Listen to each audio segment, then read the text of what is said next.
China is so wealthy, they're going to take over the world. I'm so sick of this crap, too. So I just did a video talking about how I'm so sick of the negativity, basically saying the U.S. doesn't manufacture anything. We don't export stuff. It's silly, man. And now I'm going to tackle the next thing that ticks me off, that China is this behemoth that's ready to take over the world. We're all speaking Mandarin, and then we'll all be getting locked into our houses and stuff. It's freaking nuts, man, because of the what Xi's doing, zero COVID and stuff. This is nuts. So let's just dive into this, and I'll show you why it's just silly. All right, so we're going to look right here. It's from the map, the world's largest economies sized by GDP 1970 through 2020. Distribution of the world's GDP in 1970. There's a good old US of A, because we kick ass and take names. USA, baby! Right here, the Carnivore song. If you like your metal, heavy metal, real metal, not the fake crap of the 1980s in terms of whatever that crap was, the bands with the crazy hair.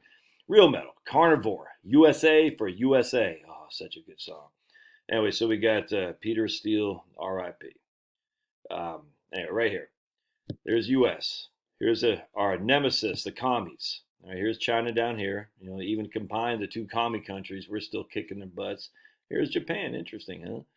So what's happened? What happened now from 1970? Check this out. We'll go to if I can get to work. 1995. Oh, the USSR is no more. Now it's the Russia Federation. Here's Japan. Here's China. Here's us. Now we've dropped a little bit. Look, we're a little bit bigger. We dropped a little bit. Here's Japan. All right, here's Germany. We'll check out Germany. All right, look. Germany has grown. We've gone down relative to world GDP. Canada's dropped way down. All right. Actually, I don't think you see Brazil. Let me check. All right, here's Brazil. Brazil's gone way up. So everyone's like right there, 1995.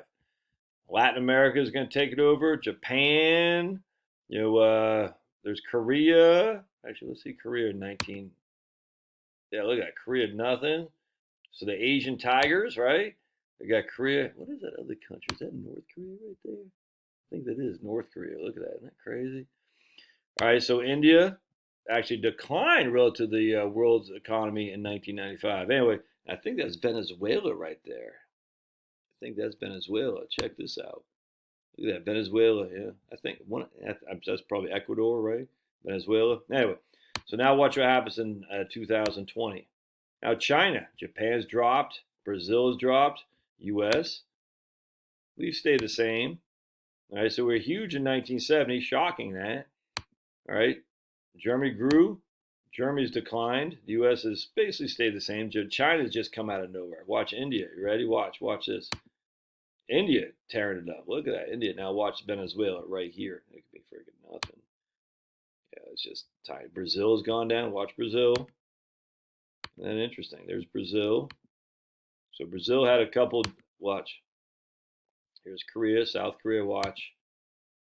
It stayed about the same, but China's just jumped. But watch India again right here. Ready? India.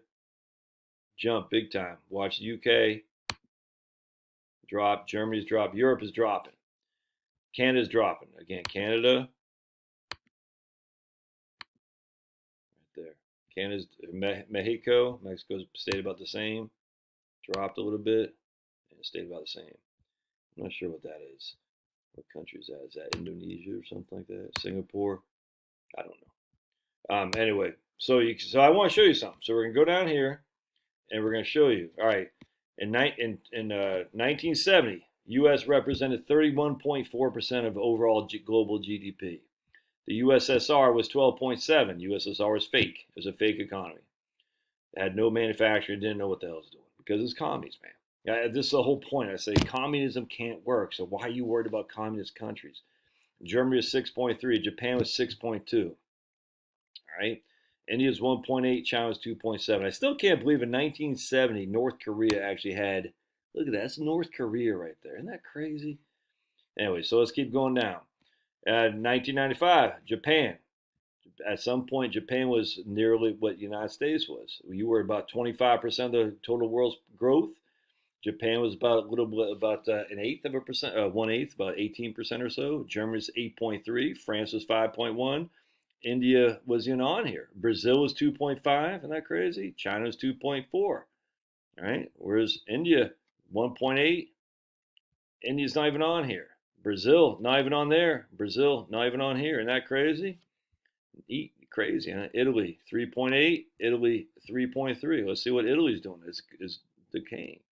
So now we fast forward. Oh my goodness, China's 17.3. Japan's still 5.9. Japan was 17.7, but it's still even there 6.2. So Japan's still 5.9. Germany's 5. No Brazil. India's now coming along. Canada's 1.9. South Korea 1.9. I think South Korea is probably up here too, wasn't it? No, not even up there. Anyway.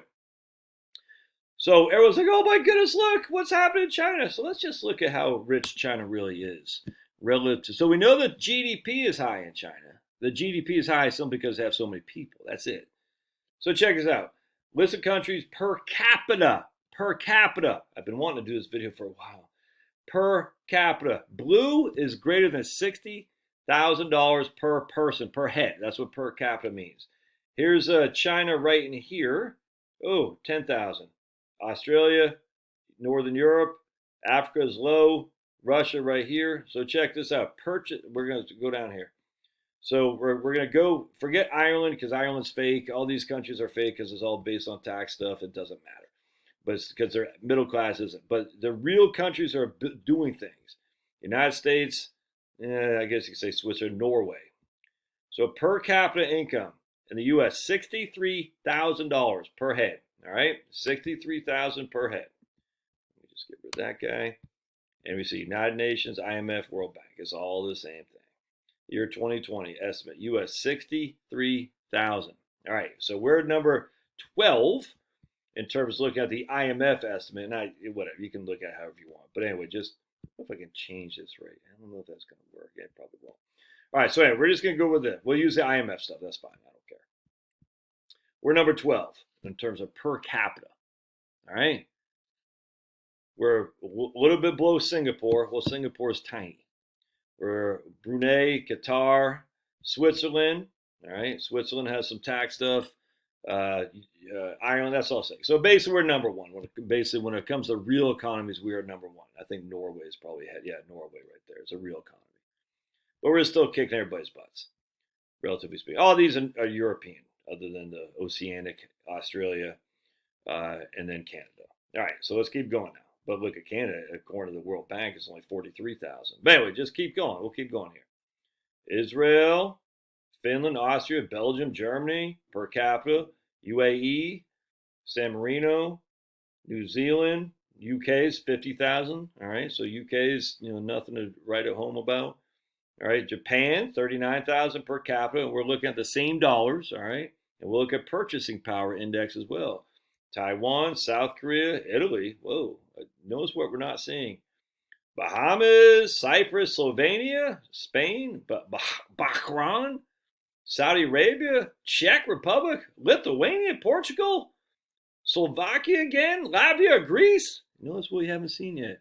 Hungary, Iran, what? Iran, Poland, Uruguay, Croatia, whatever, Seychelles, Guyana, Chile, Panama, Romania. Oh, there's China, number 75. Look at that. China, number 75. Look at that. 79, excuse me. So China is below Romania, Chile, Panama, Croatia in terms of purchasing power, in terms of per capita. Now, if you want to do the purchasing power index thing, which is right here, purchasing power parity, there's a measurement of prices in different countries that uses the price of specific goods to compare the absolute purchasing power of products and services. So go down here. I thought they had a thing in here, a table. Do they not have the table in here? I thought they did. Anyway, you can look at it, but it's the same thing, man. It's the same thing. I still can't get over that. Italy's right here, 2020. I still can't get over that Italy still has an economy that's in the top 10. That's mind-boggling to me. And that's not a slight on Italy. I'm surprised by that. So Italy is still producing stuff. Yeah, South Korea is still in there, 1.9. Well, look at it. Italy's the number 6 economy just 25 years ago. Now still number 8. I mean, it's dying, but look at that. Number 7. Anyway, the point being is all these countries are built on debt. Oh, the United States is built on debt. Yeah, the debt we issue to ourselves. All right, it's just that simple. I mean, look, again, all empires collapse, and we're going to collapse if we keep financing wars. I'm just telling you right now, it's only a matter of time. But it's not. It's just the idea that China's going to take over. They don't have enough money per person. They just don't. Those economies always collapse because every economy to be sustainable needs a growing middle class. And that's one of the things that we are losing, actually, some perspective in the United States. We have so much wealth consolidated in so few people.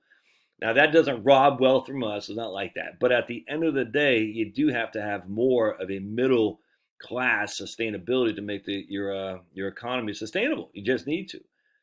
And that is an issue. But relative to what we're competing with China, it's not an issue at all, man. China's got the ruling elite, and then you got everybody else, as we just showed you. It's just so much to be positive about, and all these people still want to be negative. If China sells, just think about this. If China sells all the U.S. bonds and they buy Russian bonds, how then are they going to export stuff to us?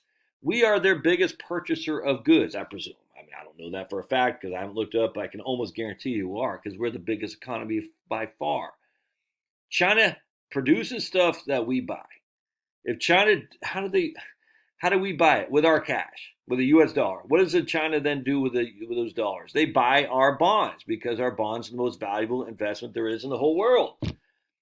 And they get higher interest rates at a safer thing. It's common sense. If China were to say, "No, we don't want that anymore. We're going to invest in Russian bonds," you kidding me? Actually, I don't even know, is Russia even in the top 10? Yeah, look at that. 1995, Russia was in the top. Look at that. So Russia was number 2. 1995, nothing. That doesn't shock me there. In Russia, yeah, nothing. Yeah.